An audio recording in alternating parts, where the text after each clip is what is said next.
Beni bu hale koyan utansın. Derdim nedir bilmeden söven utansın. İçim kapkara, ne çok yanmışım.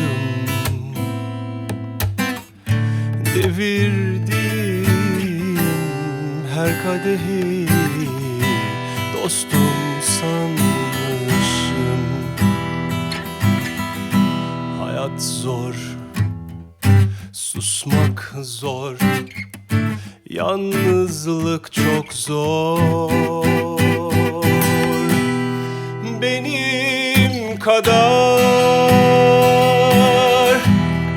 koca dünyada kahır çeken biri var mı? Sorarım sana. Bir başına kal sen de, kapkara gece gibi. Bitmiyor meseleler, dostlarım neredeler? Hepsi mi gittiler? Benim kadar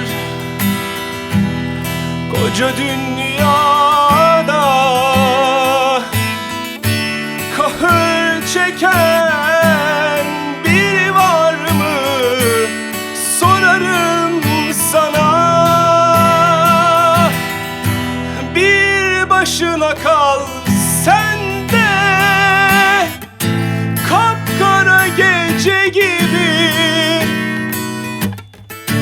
Bitmiyor meseleler, dostlarım neredeler? Hepsi mi gittiler?